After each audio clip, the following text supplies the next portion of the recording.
having something that you really want.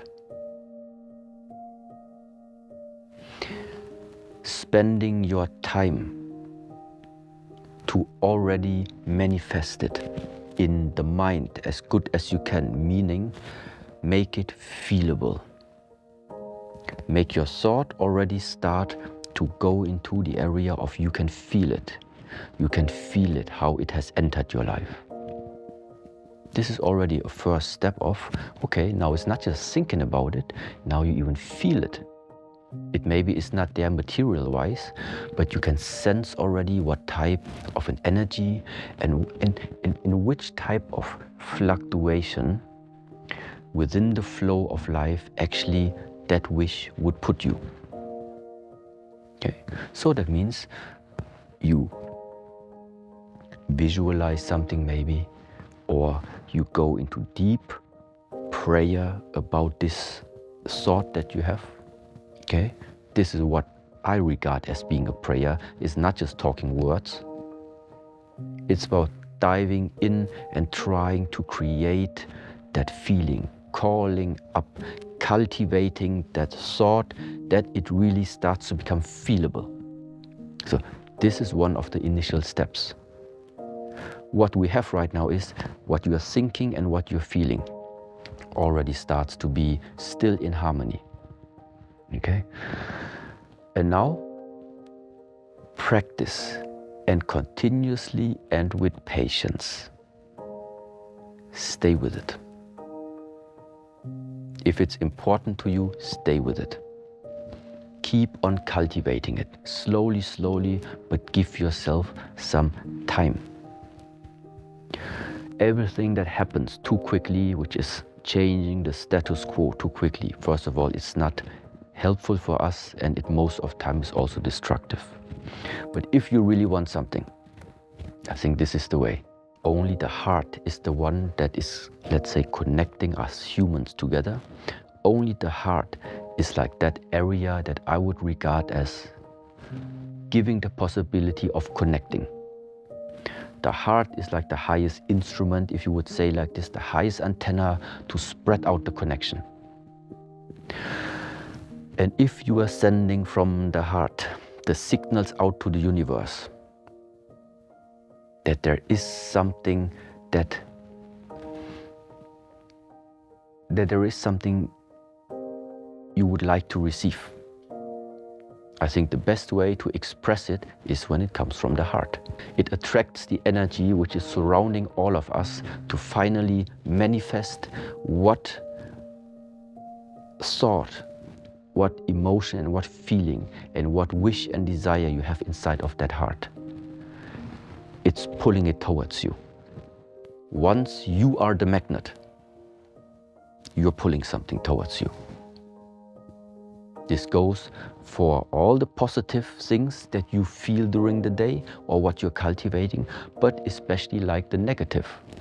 And I think even, maybe if you are constantly thinking about, worried about, fearful about something, this fear already went so strong that you feel it on a daily basis. And then you're wondering why it happens. This is also that sentence about the, how you call it, the self-fulfilling prophecy. So self-fulfilling prophecy, law of attraction, for me, I think they belong to the same category right now. It's just when we talk about attraction, we relate it a little bit more to something that's a positive, because people most of the time want to attract something positive. Nobody wants to attract something negative. But if it is negative, well, then it's a prophecy. It's the same. Both of these things coming somehow from the same principle that makes this possible to happen. The yin and the yang. Electric, magnetic. One spreading outwards, one pulling towards. The forces of the universe. You can't achieve something seriously impactful if you're joking around and if you're losing your focus all the time and if nothing is important in a way to you, you know. Only you know about yourself. When you lift the weights, only you know. People outside watching, they don't know. If you're going through a struggle, if you're just warming up, they don't know. So that means to continuously integrating an internal dialogue into your practices. An internal dialogue once you're swimming, an internal dialogue when you're lifting weights, an internal dialogue when I practice my Kung Fu. It doesn't mean I'm talking to myself, but it means the awareness is with myself. I can feel the changes throughout the practice that are happening inside of my body. I can feel if something is blocked. I can feel if there is potential to release some energy somewhere and invest it somewhere else. This is like this whole idea of an internal practice, a quiet practice. And so it is the how, in which mindset are you doing the things that you are doing. I think this is what matters. And at the end, it is insight. You gain more insight into yourself. What is the result? More performance. More being able to tickle the potential out that is, let's say, sleeping inside of you. But you need to realize what is sleeping. And this is where it comes to the fact of it doesn't matter what type of practice you are doing. It is the way that whatever it is, be aware of what's going on the inside. Use these outside movements in order to get inside. Now, once the movement, the technique is part of your being and the mind meaning is now free, now you can use that mind in order to penetrate actually into what are you doing and start now. Now the way starts. Now it's up to you to cultivate it. Yes? And that one gives insight, because now the mind is free to discover many, many things that go on inside of there.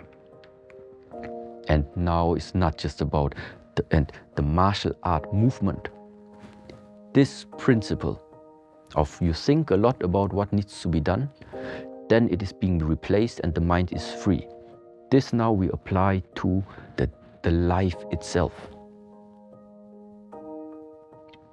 This is the reason why waking up and thinking too much about what to do today, you don't even reach the state of being able to immerse into your daily life, because you're still in figuring out 24 hours a day what to do.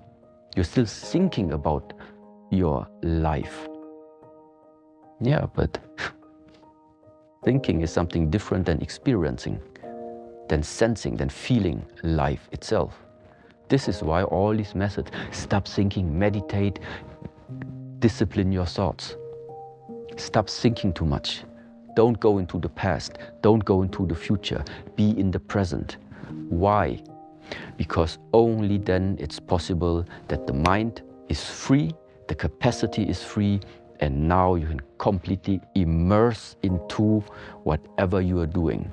And this means you have arrived. There is some intuition you can have about people, and it goes quite quickly, whether you are able to then afterwards deal with them or not. You right away, once we get close, you feel my chemistry. I can smell your chemistry, so set, and you can smell mine. It goes very, very quick. So, but this is something which means that already our first encounter gives us an indication of what to do or what not to do. The principle about how to properly develop your life, your body, your mind, it has also remained the same. You're full, nothing fits in there anymore. You're stuck, okay, you can't move on. It's too heavy. You put too much in your backpack, it's difficult to climb anywhere.